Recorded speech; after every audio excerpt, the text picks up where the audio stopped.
Halo guys, assalamualaikum. Balik lagi di channel IQ Saham. Hari ini Senin tanggal 28 kita akan analisa 10 saham menarik untuk besok ya, hari Selasa tanggal 29 Oktober 2024. Tapi sebelumnya disclaimer on, ini bukan ajakan jual beli saham karena keputusan investasi di tangan masing-masing. Untuk IHSG hari ini ada koreksi 0,78% di 7.634 dan kita lihat hari ini memang ada net sell ya di all market 250 miliar. Sedangkan di market reguler hari ini cukup besar net sell-nya 356 miliaran. So, ada potensi IHSG masih bisa lanjut turun lagi. Apalagi rupiah kita juga terus mengalami pelemahan. Jadi langsung saja kita analisa saham pertama. Yang pertama kita akan bahas saham BBRI guys. Untuk Bank BRI hari ini turun 0,21% di Rp4.760 per saham. Namun BBRI hari ini sempat turun ke area low di 4710 dan closing 4760 guys ya. Semoga ini menjadi rejection guys untuk penurunan harga saham BBRI agar di sekitar 4.700-an kita mulai bisa ya akumulasi kembali, tambah muatan dan juga re-entry kembali untuk teman-teman yang sudah take profit di harga atas. Nah, buat teman-teman yang mungkin ya belum TP dan masih pegang di harga bawah, kalau misalkan mau tambah muatan, saya rasa inilah waktunya. Dan teman-teman juga yang mau averaging down ya guys ya, silahkan ya. Nanti jangan terlalu besar dulu ya sebenarnya karena kita masih menunggu rilis kinerja kuartal 3-nya. Tapi sebenarnya saya cukup optimis guys ya bahwa BBRI pun kuartal 3 2024-nya masih akan oke. Tapi ya untuk jaga-jaga saja. Kalau misalkan mau averaging down jangan terlalu banyak gitu guys ya. Dan semoga nanti kalau misalnya memang sudah akumulasi di 4.700-an, BBRI-nya bisa naik lagi dan kita pun berharap bahwa net income-nya juga akan terus bertumbuh. Jadi untuk BBRI hari ini ada normal distribusi ya, terutama dari ZP, AKLG, dan juga RX, tapi beberapa investor retail ini banyak yang akumulasi guys. Ada CCXL, lalu ada XCPD, dan juga YP. Jadi untuk saham BBRI sebenarnya cukup tricky ya guys ya, untuk yang masih nyangkut dan juga floating loss di BBRI, saya sarankan sih teman-teman santai aja guys ya, hold jangka panjang ya minimal sampai pembagian dividen di pertengahan tahun 2025 nanti guys ya. Jadi akan lebih aman dan juga nyaman jika teman-teman hold BBRI dengan uang dingin tentunya.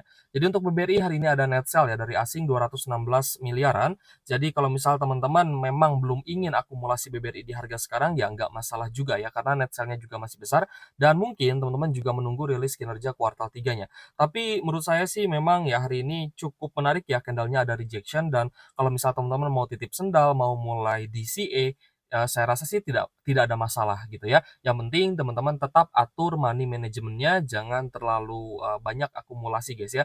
Bertahap saja akumulasinya ya, jangan terlalu all in lah, seperti itu.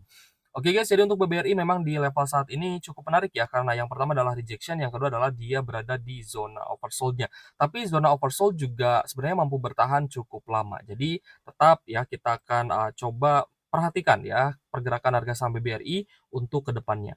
Selanjutnya kita akan analisa juga saham BBNI yang mana hari ini BBNI turun cukup dalam 2,65% di 5.500 guys untuk closing hari ini. Sedangkan sempat turun ya ke area low di 5.425, closing di 5.500. Jadi untuk BBNI sebenarnya kinerjanya bagus ya, secara year on year masih ada kenaikan. Namun jika dibandingkan dengan kinerja BBCA ya tentu jauh gitu guys ya. Jadi untuk BBNI ini koreksi hari ini memang cukup dalam, tapi kita lihat ternyata masih ada normal akumulasi, terutama dari BK atau JP Morgan 54,2 miliar, lalu CC 21 miliar, dan AK 18,8 miliar. Untuk saham BBNI masih ada net buy sebenarnya 17,2 miliaran guys ya dari investor asing, setelah kemarin ada net sell 10 miliaran saja. Jadi overall di beberapa minggu ini ya, BBNI sebenarnya masih cenderung net buy asing. So ini saham perbankan yang cukup menarik. Jadi jika ada koreksi dan terdiskon ya maka teman-teman silahkan ya kalau misalkan mau ambil posisi menggunakan metode DCA saja atau dollar cost averaging dan cicil beli ya guys ya, agar nanti teman-teman juga bisa ambil ya harga saham BBNI di harga yang lebih murah lagi, seperti itu.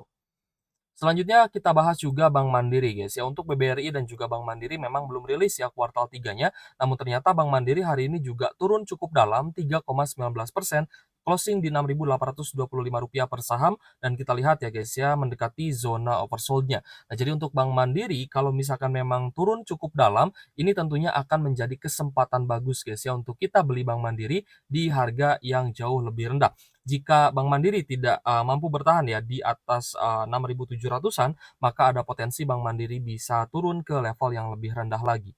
Jadi untuk Bank Mandiri hari ini ada distribusi yang cukup besar, terutama dari BKRX dan juga AK. Sedangkan kita lihat investor retail ini mayoritas melakukan pembelian atau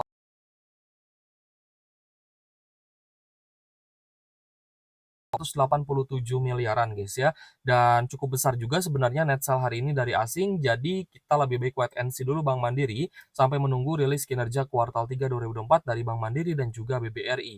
Nah, berbeda dengan BBCA yang kita lihat kemarin itu ada kenaikan ya secara year on year belasan persen ya guys ya untuk net income-nya.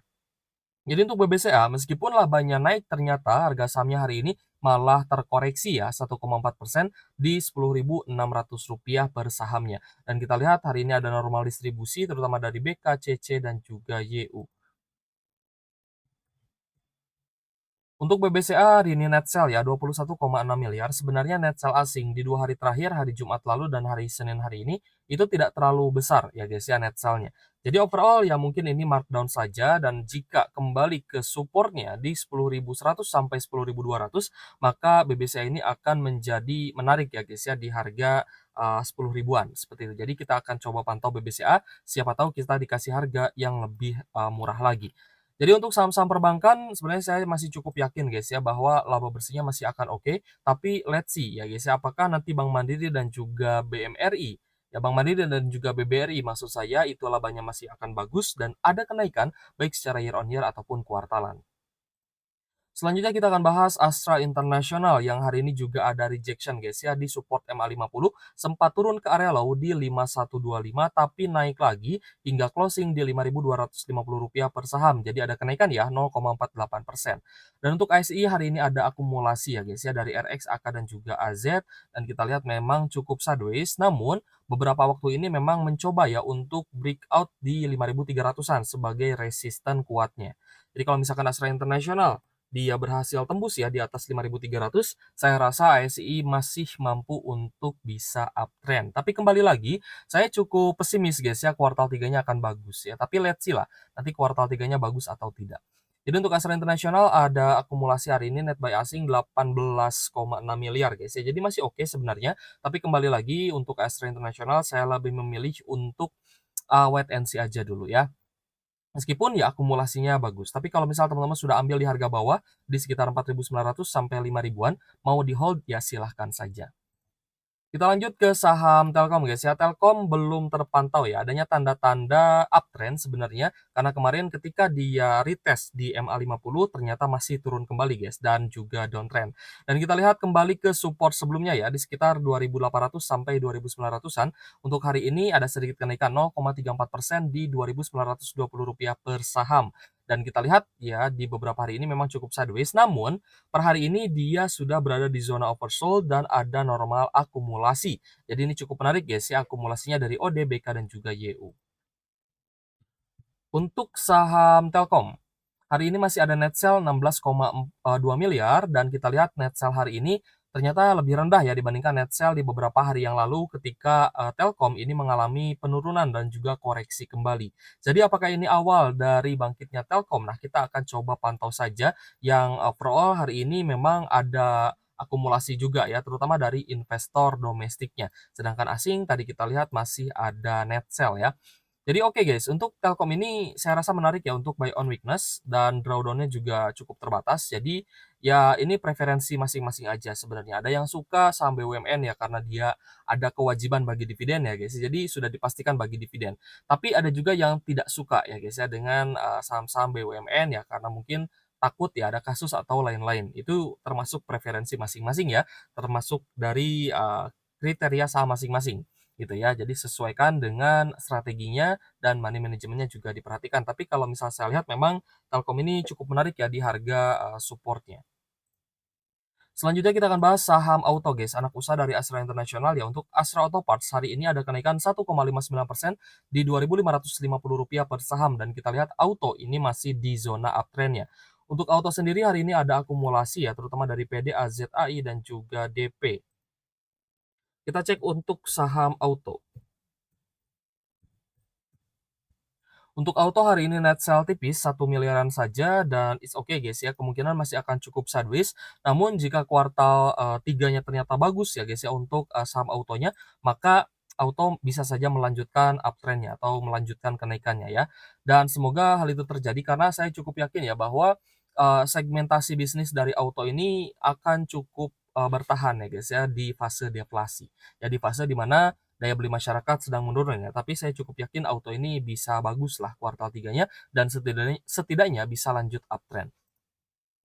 Kita lanjut ke saham Dharma Polymetal guys. Untuk DRMA sebenarnya masih oke guys ya untuk laba bersihnya, namun mungkin ya tidak cukup menarik untuk para investor besar. Sehingga hari ini saham DRMA malah koreksi 5,9% di Rp1.110 per sahamnya. Dan kita lihat hari ini cukup netral guys ya untuk Dharma Polymetal. Nah, kenapa Dharma ini turun ya? Kalau misalnya kita lihat secara teknikal memang dia sudah overbought guys, sudah jenuh beli.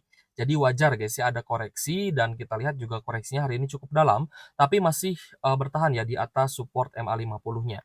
Hari ini akumulasi dari DX dan CC tapi, DR dan GR hari ini terpantau, distribusi.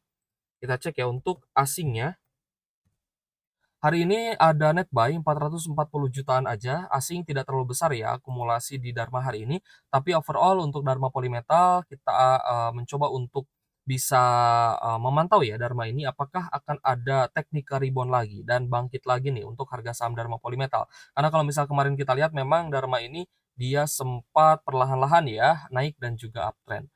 Tapi kalau misalkan pun ya tidak ada tanda bullish reversal ya mungkin kita akan wait and see saja, kecuali ada tanda-tanda technical rebound ya guys ya, maka itulah saatnya kita masuk. Nah jadi, saya cukup yakin guys ya bahwa saham-saham perbankan itu rata-rata labanya akan bertumbuh dan ternyata terbukti ya guys ya. Saya melihat, labanya Agro, Arto gitu ya, itu masih bagus dan kita lihat hari ini juga ada kenaikan 1,40% di Rp2.900 per sahamnya. Apakah Arto akan uptrend kembali? Nah, nanti kita akan coba pantau saja ya untuk besok guys ya. Sedangkan Arto hari ini ada akumulasi besar terutama dari RX, CC, DR, dan juga AK guys. Jadi untuk saham Arto net buy asing 6 miliar, ini cukup menarik guys ya, semoga nanti bisa uptrend kembali dan mungkin karena Arto ini belum bisa bagi dividen, jadi untuk teman-teman yang, dividend approach gitu ya, ini tidak cocok. Lebih cocok untuk teman-teman yang mencari capital gain atau capital gain approach, seperti itu. Kita lanjut ke saham Bevin ya guys ya. Bevin juga hari ini sebenarnya cukup menarik guys, tapi dia masih closing di harga yang sama di Rp975 per saham, namun ada akumulasi besar ya guys. Jadi ini, saham-saham yang akan kita masukkan ke dalam watchlist, ada YU, KZ, dan juga AK yang akumulasi. Nah, coba kita cek saham Bevin. Untuk Bevin ada net buy 2,9 miliar ya, cukup menarik guys akumulasinya di 6 hari perdagangan terakhir ya. Jadi untuk saham Bevin kita akan watch ya untuk besok semoga bisa lanjut uptrend kembali karena mungkin kita pun akan, coba ya swing di saham Bevin ini. Oke guys, jika ada saham-saham yang menarik lainnya boleh teman-teman tuliskan saja di kolom komentar dan terima kasih sudah menonton ya, semoga video ini bermanfaat untuk teman-teman. Jadi saham-saham yang tadi kita bahas ya kita mencari peluang ya guys ya untuk beli saham di harga yang murah dan juga terdiskon atau membeli saham di areal supportnya jika sudah ada technical rebound dan bullish reversal. Oke guys, thank you for watching. See you on the next video. Wassalamualaikum warahmatullahi wabarakatuh.